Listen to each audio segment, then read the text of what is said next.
Hello friends, नमस्ते। कैसे हो आप लोग। आज मैं आपके लिए एक नया वीडियो लेके आया हूँ। इस वीडियो में हम देखेंगे सिक्योर्ड लोन के बारे में। सिक्योर्ड लोन होता क्या है, किस तरह से हम बुक्स में एंट्री करेंगे सिक्योर्ड लोन की, क्या डेबिट होगा, क्या क्रेडिट होगा, टीडीएस कट अप्लीकेबल है या फिर नहीं है, ये सारी इंफॉर्मेशन हम इस वीडियो में देखेंगे। उससे पहले अगर आप चैनल में नए हो तो चैनल को सब्सक्राइब कर देना।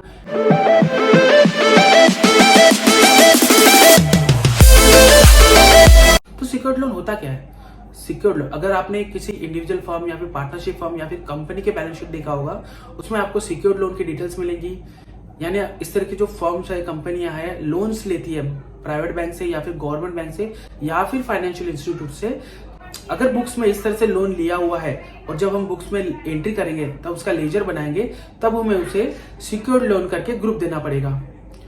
अब जितने भी इंडिविजुअल फर्म है या फिर पार्टनरशिप फर्म है या फिर कंपनी है, अगर कुछ एसेट्स वगैरह परचेस करती है, तब हम जिससे भी एसेट्स परचेस करती है, एक तो वो डायरेक्ट फाइनेंस करा देती है या फिर हम फाइनेंस करके उसे परचेस कर सकते हैं। यानी खुद ही फाइनेंस करके भी एसेट्स परचेस करते हैं। जिससे हम एसेट्स परचेस करते हैं, अगर वो फाइनेंस करा देती है फाइनेंशियल इंस्टीट्यूट या फिर बैंक वगैरह से, तब वो अमाउंट जो है डायरेक्ट हम जिससे परचेस कर रहे हैं एसेट, उसके अकाउंट में डिपॉजिट करती है या फिर रेयर केस में हमारे अकाउंट में डिपॉजिट होता है। और जब भी हम फाइनेंस करते हैं तब उसमें फाइनेंस चार्जेस इंक्लूड रहते हैं। एक तो आपको अलग से पेमेंट करना पड़ेगा फाइनेंस चार्जेस का, या फिर आपका जो भी लोन अमाउंट होगा उसी से कट जाएगा आपका फाइनेंस चार्जेस। और जो लोन फाइनेंस अमाउंट है वो कटने के बाद में जितना अमाउंट बचता है वो आपके जिससे आपने परचेस किया हुआ है फिक्स एसेट, उसके अकाउंट में डिपॉजिट हो जाएगा।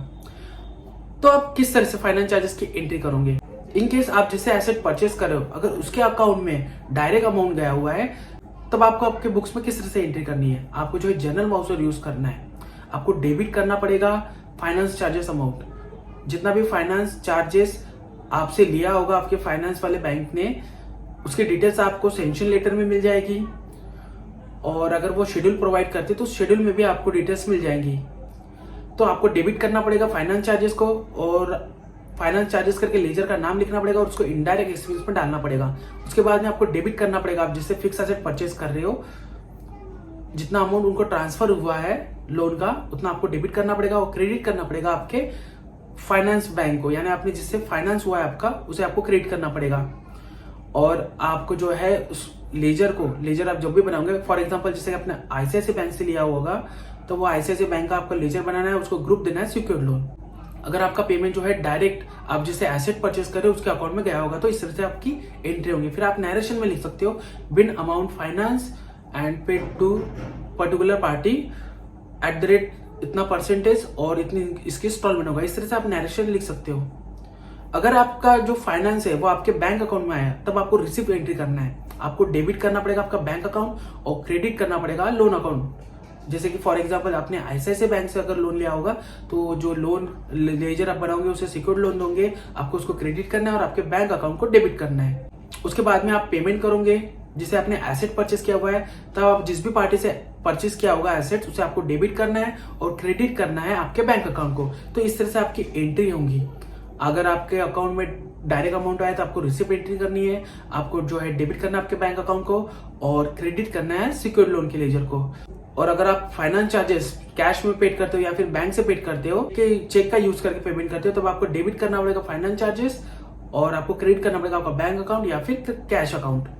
तो इस तरह से आपको एंट्री करना है लोन टेकन की और पेमेंट की। जब आपका लोन फाइनेंस हो जाता है, तब एक हर महीने की एक इंस्टॉलमेंट रहती है, तब उस इंस्टॉलमेंट की आप एंट्री किस तरह से करोगे। आपको जो है डेबिट करना है आपके सिक्योर्ड लोन के अकाउंट को और क्रेडिट करना है आपके बैंक अकाउंट को। तो जैसे आपका इंस्टॉलमेंट कट रही है, तब उसका आप इंटरेस्ट भी पे कर रहे हो। आपके पास में शेड्यूल अवेलेबल हो जाएगा जब आप लोन करोगे। आपको जो है सेंक्शन लेटर प्लस शेड्यूल भी इशू होगा। जब वो आपको रिसीव हो जाएगा, तब आपको हर महीना जब भी आपका इंस्टॉलमेंट कटेगा, तब आपको उसके अगेंस्ट में इंटरेस्ट की एंट्री करनी है। अब आप इंटरेस्ट की एंट्री कैसे करोगे। आपको जो है डेबिट करना है इंटरेस्ट पेड। आप इस तरह से भी लेजर बना सकते हो। अगर आप मशीनरी के अगेंस्ट में लोन ले रहे हो या फिर व्हीकल के अगेंस्ट में लोन ले रहे हो, तब interest paid to machinery, interest paid to vehicle, इस तरह से आप लेजर बनाओगे।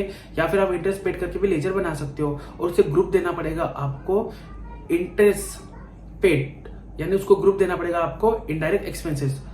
और आपको डेबिट करना पड़ेगा इंटरेस्ट पेड को और क्रेडिट करना पड़ेगा आपके सिक्योर्ड लोन को। और आपका जो भी मंथली इंटरेस्ट होगा उसके आपको हर महीना जो है क्रेडिट करना पड़ेगा, यानी डेबिट होगा आपका इंटरेस्ट अकाउंट, क्रेडिट होगा आपका सिक्योर्ड लोन। इस तरह से आपको 12 महीने की एंट्री करना है। अगर आपने फाइनेंशियल इंस्टीट्यूट से लोन लिया होगा तब आपको उसका टीडीएस काटना है। आपका जो लोन है अगर गवर्नमेंट बैंक से या फिर प्राइवेट बैंक से, तब आपको उसका टीडीएस की एंट्री नहीं करनी है, यानी आपको टीडीएस उसका नहीं काटना है।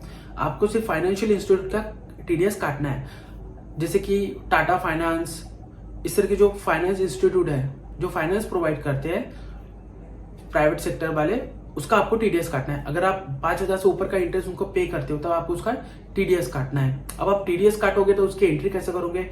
आपको जो है डेबिट करना है अपने सिक्योर्ड लोन के अकाउंट को, और आपको क्रेडिट करना है आपके टीडीएस पेबल वाले अकाउंट को। आपको जो है टीडीएस का सेक्शन 194A में उसका टीडीएस डिडक्ट करना है @10%। आपकी जो है ईएमआई कटती है हर महीना, तब आप उसका टीडीएस नहीं काट सकते हो, क्योंकि ईएमआई तो फिक्स होती है, यानी हर महीना वो कटती है, तब आप उसका टीडीएस नहीं काट सकते हो। लेकिन आपका जो है हर महीना अगर आपका 5,000 से ऊपर आपका इंटरेस्ट पेड हो चुका है, तब आपको टीडीएस काटना है पूरे अमाउंट पे।